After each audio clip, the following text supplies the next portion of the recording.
Ai, meu Deus. Agora é você, viu? Nossa, tá muito gostosa de ver. Em 2022, o senhor e um dos principais nomes do seu partido, Missão, um aliado seu e amigo Arthur Duval, estiveram juntos na Ucrânia e vieram a público áudios em que Duval fez declarações machistas sobre mulheres ucranianas. Ele disse o seguinte, abre aspas, elas são fáceis porque são pobres.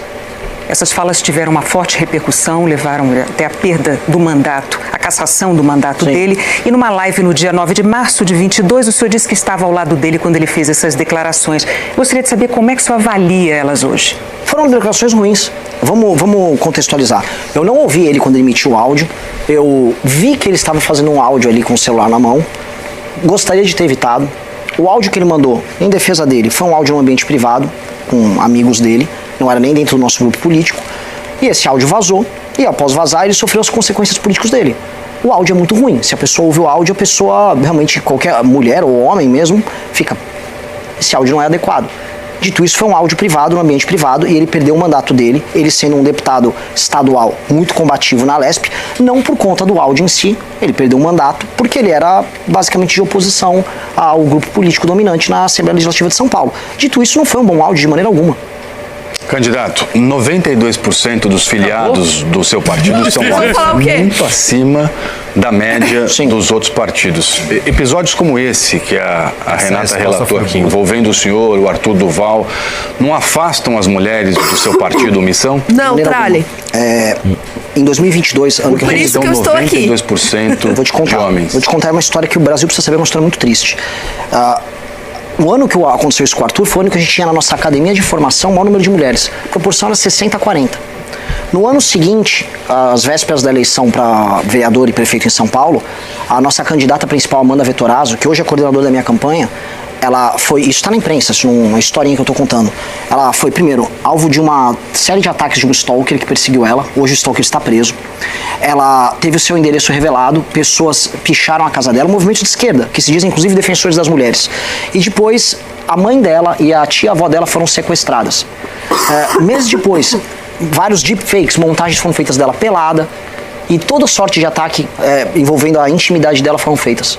O número de moças que atuam politicamente com a gente depois de casos como esse, e outros casos acontecem com lideranças nossas, eles se repetem, e se repetem, e se repetem. Só que eles costumam ser mais silenciados pela mídia do que casos que acontecem no outro bloco, que é a esquerda.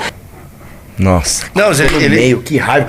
Eles cortaram uma baita resposta do Eu vou ter que assistir de novo a entrevista depois que eu cheguei. Não, porque assim, cara, tava perfeito. Porque é o seguinte, as meninas, ele fala basicamente, as meninas têm medo. Porque no nosso grupo os ataques são muito mais viscerais.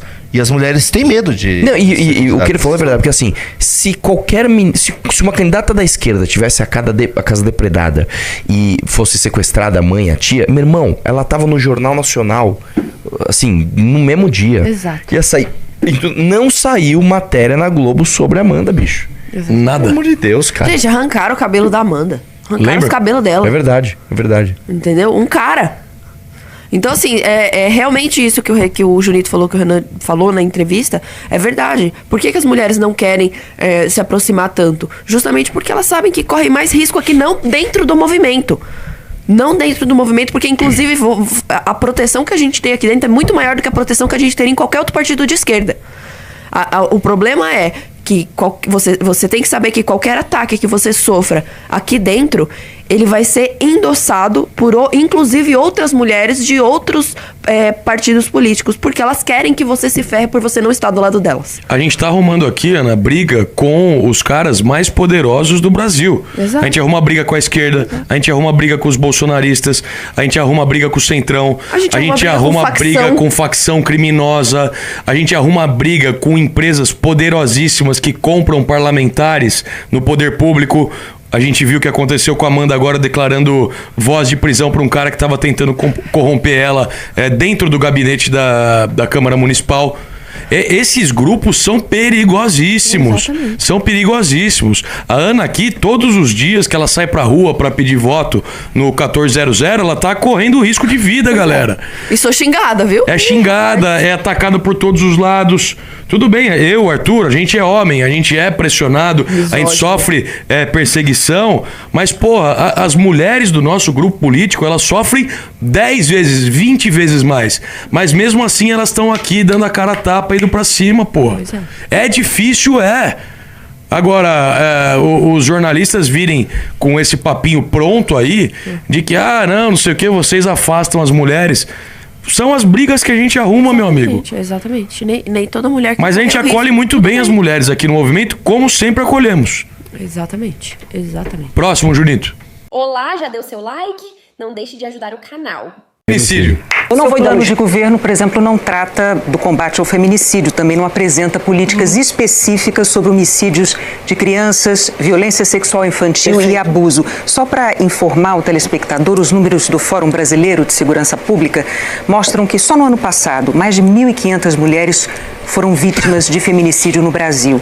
Mais de 2.000 crianças e jovens foram mortas vítimas da violência. O senhor não incluiu políticas específicas para enfrentar esses problemas. Por quê? Posso terminar o César? Eu vou entrar... pergunta correlacionada boa.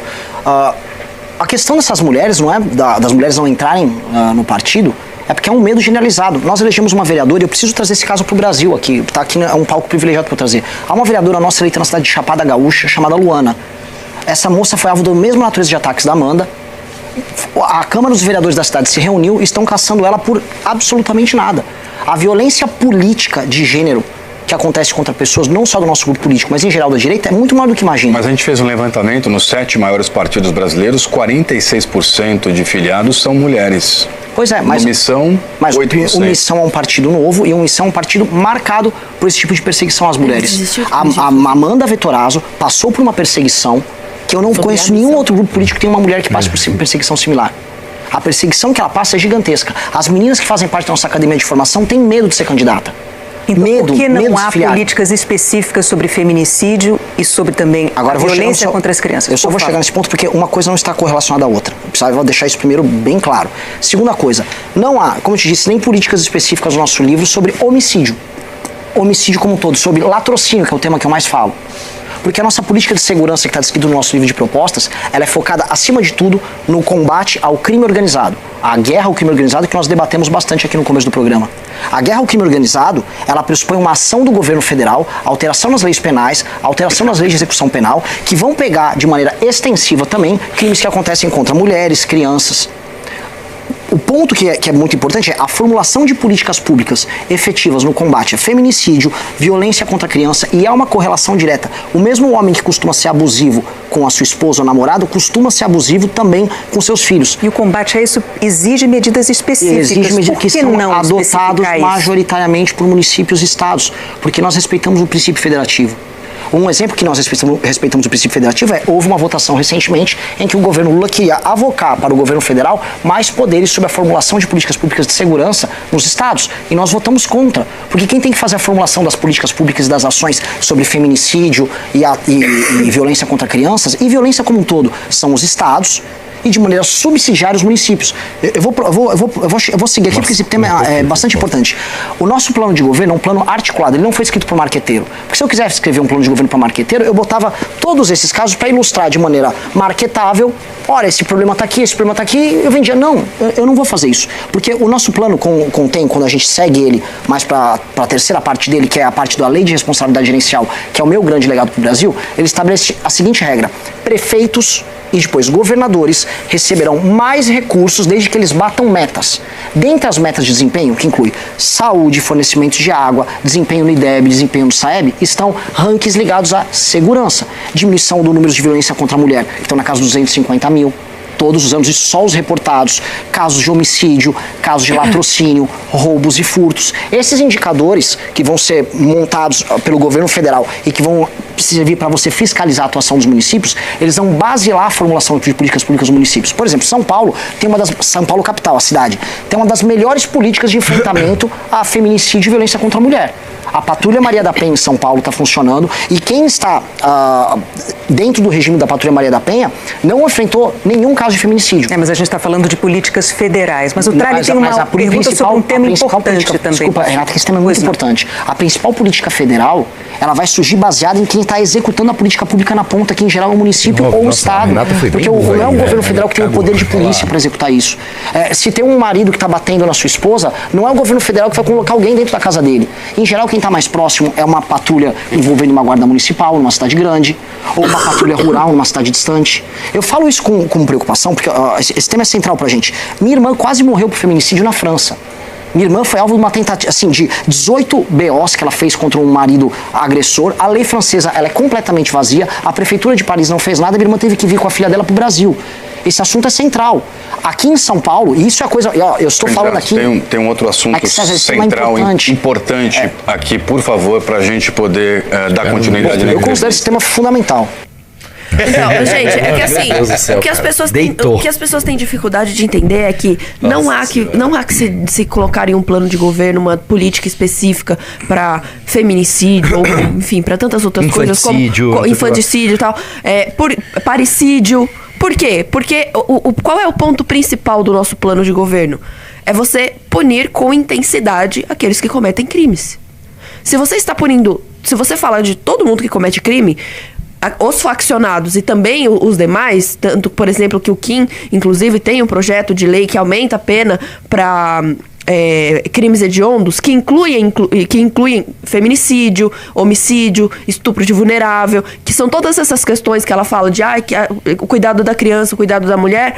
Não há que se fazer políticas exclusivas e colocar isso em um plano de governo só para chamar atenção e agradar uma parte do eleitorado, quando você já está cuidando do tema no macro. Se você já está dizendo, eu vou punir todo mundo que comete crime hediondo, você não precisa falar, eu vou punir todo mundo que comete crime hediondo, mas eu também tenho uma política exclusiva para punir quem comete feminicídio, mas eu também tenho uma política exclusiva para punir quem comete estupro. Tudo está englobado, é punir os bandidos e punir os faccionados. Uma outra coisa que eu vi que um cara do chat falou, nessa o Renan falou e não disse nada. Meu amigo, ele disse exatamente o que a gente vai fazer. É cobrar metas de quem tem que ser responsável por esse tipo de crime, que são guardas municipais e polícias estaduais. Acabou. Ou você quer que a gente coloque um policial federal na porta de uma casa para uma mulher que está sofrendo abuso? Claro que não. O enrijecimento penal e a luta contra o crime organizado é justamente a base que precisa para isso acontecer. Você quer ver outra coisa? A cada 100 pessoas que morrem no Brasil, todos os dias, 4 são feminicídio. 8 são latrocínio. Se não me engano, 12 ou 16 são infanticídio. Você não fica classificando. Exato, falando, você tem que punir todo mundo. Exato, senão o que o Renan falou, na verdade você faz uma peça de marketing. Entendeu? Inclusive, a base precisa ser o seguinte: o bandido vai ser preso, ele vai se fuder e você vai ter dinheiro para as polícias fazerem o seu trabalho. E você vai ter certeza que ele vai se ferrar. Exatamente. Dito isso, você vai, de acordo com cada especificidade de cada local, atuar, fazer a execução daquele plano federal. É isso. Uma coisa que a gente está montando aqui com esse projeto de segurança para o Brasil é a construção de um arcabouço legal para manter essa galera presa. Dito isso, o trabalho que vai ser feito para combater o feminicídio na ponta, que é a atuação nas casas das mulheres, execução da lei de Maria da Penha e tudo mais, é restrito às polícias municipais e estaduais. Entendeu? As coisas caminham junto, é isso que a gente está tentando trabalhar. Só que, pelo visto, os caras da Globo aí querem que o Renan coloque a Polícia Federal e as Forças Nacionais do Exército para fiscalizar as casas para ver se o homem tá batendo na mulher ou não. Daqui a pouco os caras vão fazer o quê? Vão falar assim, então você quer punir quem furta celular, mas e se a pessoa furtou uma pulseira de ouro? Porque no seu plano de governo não tem um capítulo específico para quem roubou uma pulseira. Gente, tá incluído em tudo. Sabe o que eu acho que eles queriam? Que o Renan Santos tivesse um plano de governo escrito no chat GPT, que nem os outros candidatos têm. Igual o do Flávio lá que tem lá, não sei. Como que é o dele? Nossa, um subtítulo tão ridículo da parte das mulheres. Que é o negócio, não sei o que lá das mulheres, tudo por elas, alguma coisa assim, tipo... frase sabe, pronta de efeito. Só vai se ferrar, sabe? Só não tem nenhum plano, só é lá um negócio, tudo por elas.